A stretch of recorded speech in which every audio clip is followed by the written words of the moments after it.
Hey guys, it's Abby from the Bead Place and beadplace.net, and today we're going to show you how to make these really cool bracelets. So stay tuned. Alright, so the first thing that you want to do is get your wrist measurement.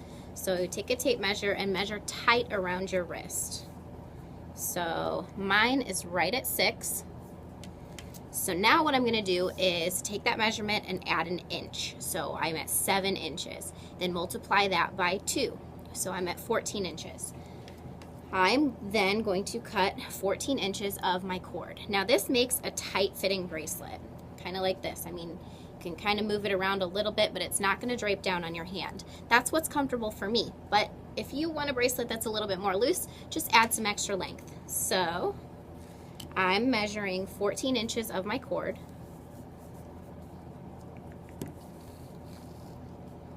And then I'm going to cut. Now you want to make sure that you have sharp scissors in order to do this.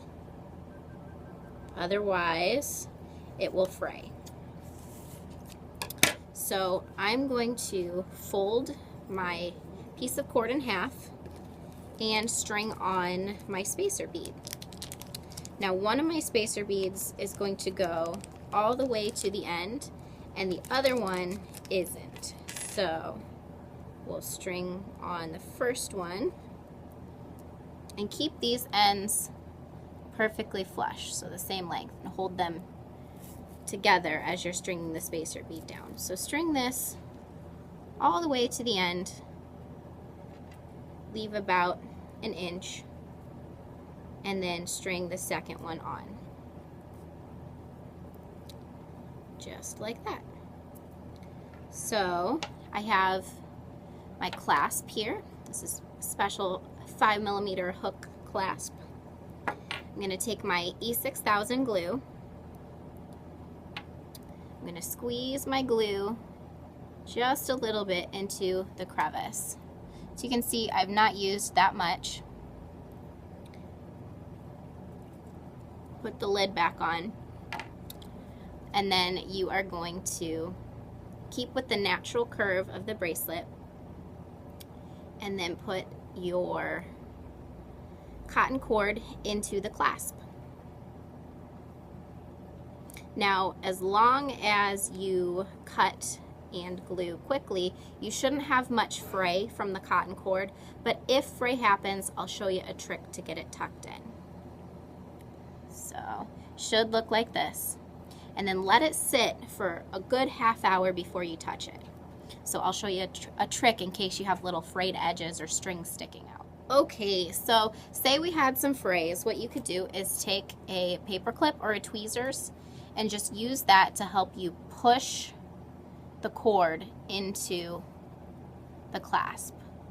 This is also a good idea just to make sure that you have the cord glued in all the way.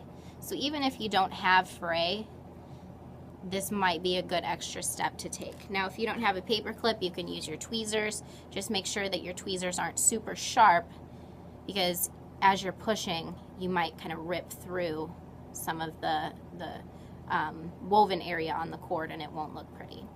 So make sure everything is in super tight. And like I said, let it sit for a good half hour. And you can let it sit flat, or you can put it in the shape that it needs to be in for the bracelet.